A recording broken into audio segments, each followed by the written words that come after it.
해질녘 노을이 내려앉아 고요한 숲을 감싸며 하늘을 주황빛과 금빛으로 물들였다. 푸른 초원 위 치열한 전투 후 모든 이들이 깊은 잠에 빠져 땅바닥에 널브러져 있었다. 시로는 얼굴에 아직 상처가 남아있는 채로 품에 기댄 에이미를 조심스럽게 안았다. 그는 걱정스럽게 그녀를 바라보았고 그녀의 붉은 머리카락은 그의 팔 위로 흐트러져 있었다. 그는 속으로 생각했다. 의식을 잃은 건가 아니면 지쳐서 쓰러진 건가. 하지만 에이미의 고른 숨소리와 편안한 얼굴을 보자 시론의 머릿속에 다른 생각이 떠올랐다. 아니, 기절한 것 같지는 않아. 시론은 나직이 말했다. 선배님, 저를 구하러 와주셔서 감사합니다. 하지만 에이미도 두 사람의 다정한 자세를 막 알아챈 듯했다. 그녀의 뺨은 순식간에 붉어졌고 그녀는 당황하여 몸을 움찔거렸다. 즉시 에이미는 시론을 강하게 밀쳐내고 벌떡 일어나 과장된 몸짓으로 기지개를 켰다. 그녀는 민망함을 감추려는 듯 큰 소리로 헛기침하며 말했다. 어흠, 정말 상쾌하네.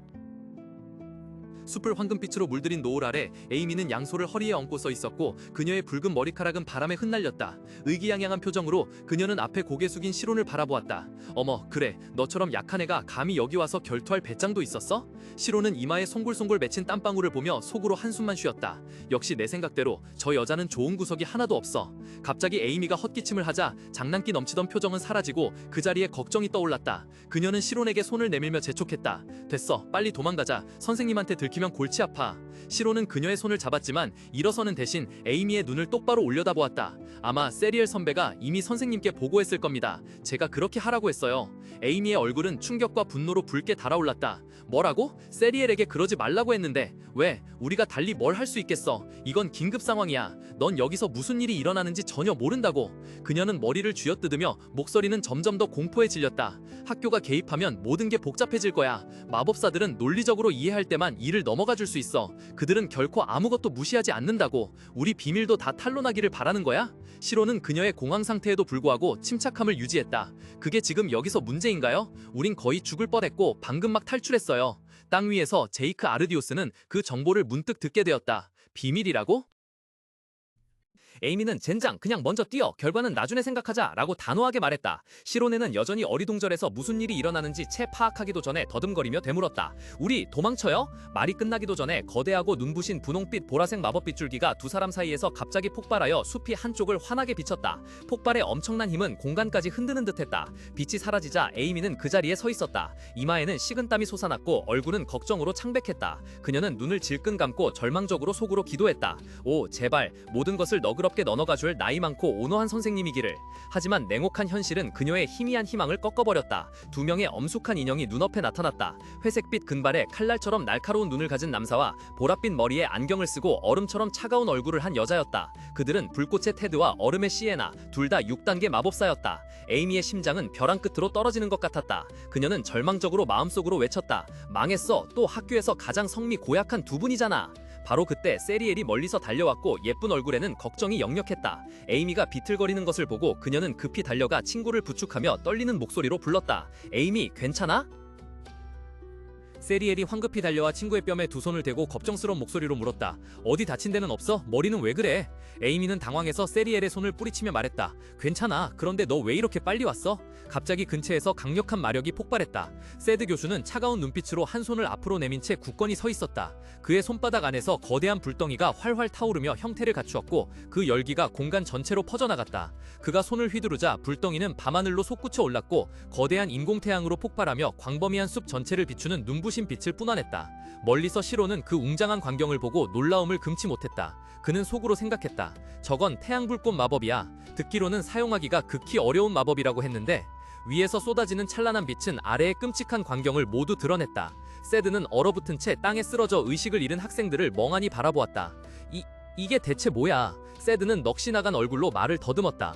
충격은 빠르게 극심한 걱정으로 변했다. 세드 교수는 휙 돌아서 에이미의 어깨를 붙잡고 달려들었고 그의 얼굴은 당황스러움으로 일그러져 있었다. 에이미, 너처럼 뛰어난 아이가 어떻게 이런 상황에 처할 수 있단 말이야?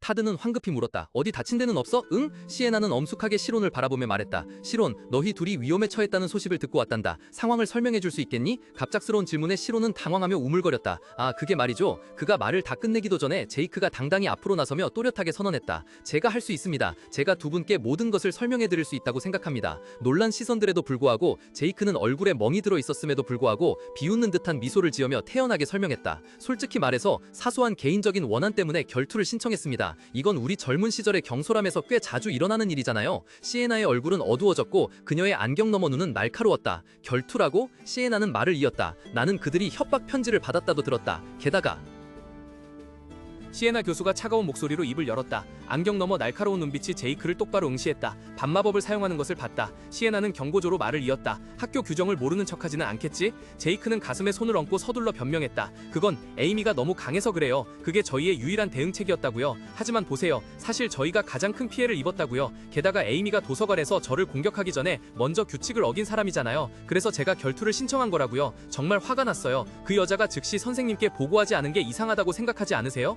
거짓말을 더 이상 참을 수 없었던 에이미는 분노로 얼굴이 새빨개진 채 소리쳤다. 무슨 헛소리를 짓거리는 거야? 도서관에서 나를 먼저 위협한 건 너잖아. 그리고 이번에는 네가 시로네를 납치했다고까지 썼잖아. 제이크는 흡족한 미소를 지으며 그녀의 말을 잘랐다. 하지만 우리가 정말 그를 납치했나요? 심지어 오늘도 당신이 먼저 우리를 공격했죠. 게다가 시로네가 이 사건을 선생님께 보고하지 않고 서둘러 이곳으로 온 것은 그 둘이 무언가를 숨기고 있다는 뜻이죠. 그는 시로네와 에이미를 똑바로 가리키며 승리감에 찬 목소리로 말했다. 선생님들 이해하시겠어요? 범인은 바로 그 두 사람입니다.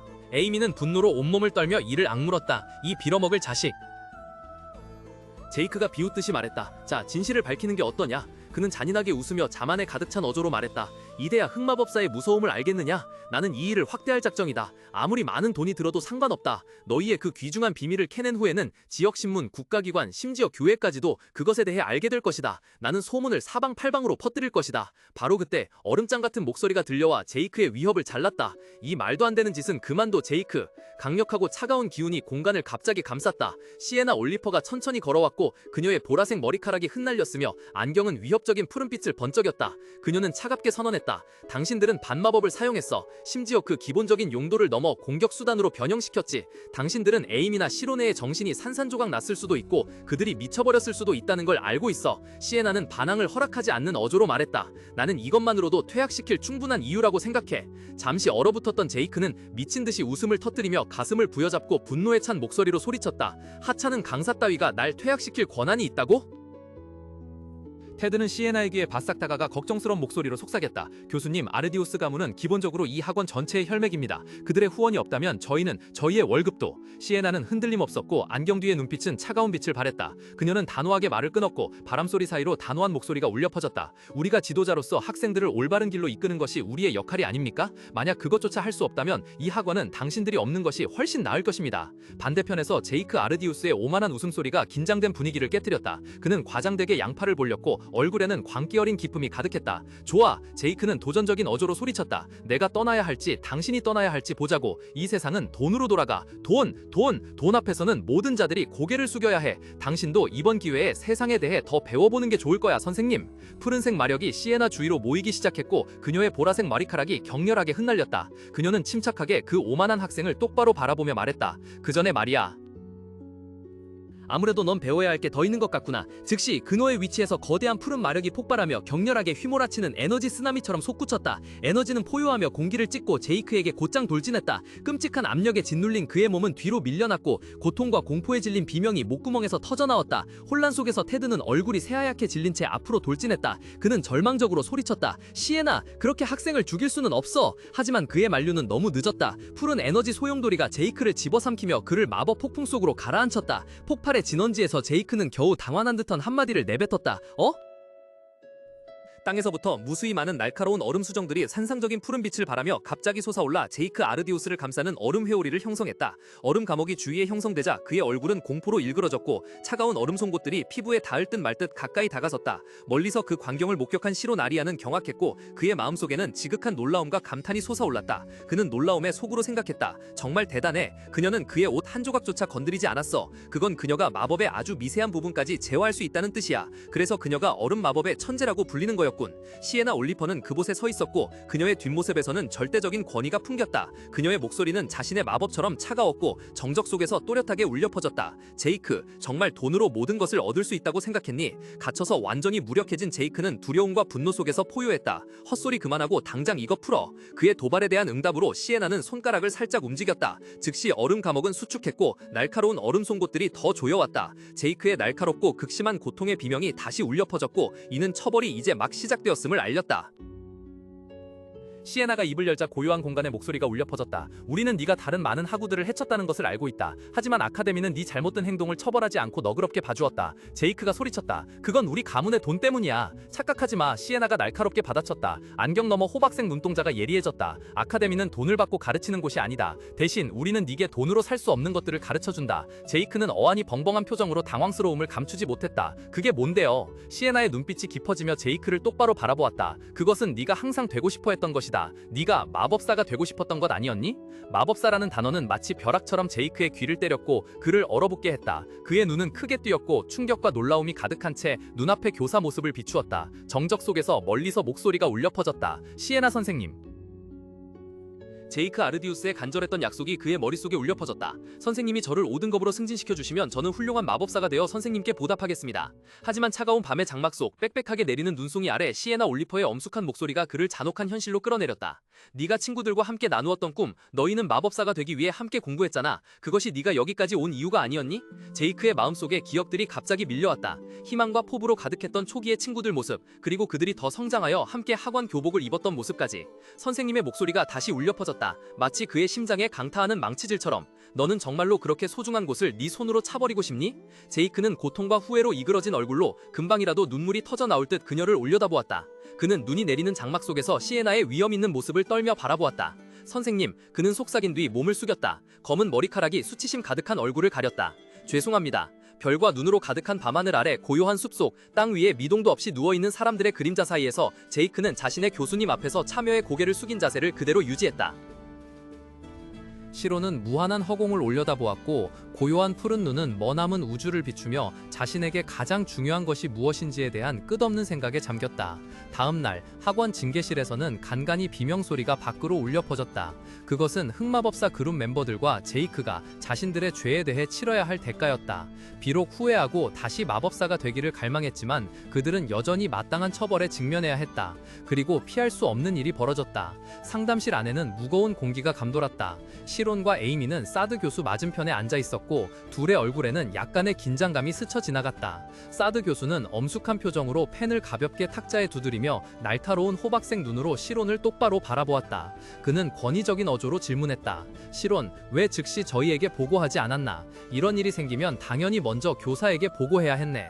그런데 자네는 혼자 자네보다 훨씬 상급의 학생을 구하러 갔지. 그리고 그것은 우리가 설명으로 받아들일 수 없는 일이야. 시론과 에이미는 모두 침묵했고 분위기는 더욱 답답해졌다. 맞아, 시로는 속으로 생각했다. 누가 교장에게 누설했는지 모르겠지만 이 일을 계속 숨길 수는 없어. 불쑥 침묵을 깨고 에이미는 깊은 숨을 들이쉬었고 눈에는 결단력이 빛났다. 그녀는 확고한 목소리로 말했다. 알겠습니다. 솔직하게 대답할게요. 모든 시선이 붉은 머리 소녀에게 쏠렸다. 시론도 이제 자신의 진짜 신분을 밝힐 때라고 생각했다. 에이미는 교수를 똑바로 바라보며 말을 이었다. 사실 시론은 그녀는 잠시 멈췄다가 장난스럽게 윙크하며 환한 미소를 지었고 당당하게 선언했다. 이 뜻밖의 선언은 시론을 완전히 놀라게 했고 그의 얼굴은 당황해서 새빨갛게 물들었다. 테드의 손에 든 펜은 주위를 밤산 둔평평한 공기와 함께 얼어붙은 듯했다. 옆에 앉아있던 시에나 올리퍼 교수는 경악에 찬 호박색 눈이 안경테 너머로 크게 뜨인 채 굳어있었다. 뒤에 서있던 시리엘 역시 무의식적으로 두 손을 맞잡은 채 넋이 나간 표정으로 굳어있었다. 그 침묵은 마법학원 전체에 울려 퍼지는 당혹감과 믿을 수 없다는 듯한 일제히 터져나온 비명에 의해 찢어졌다. 뭐라고?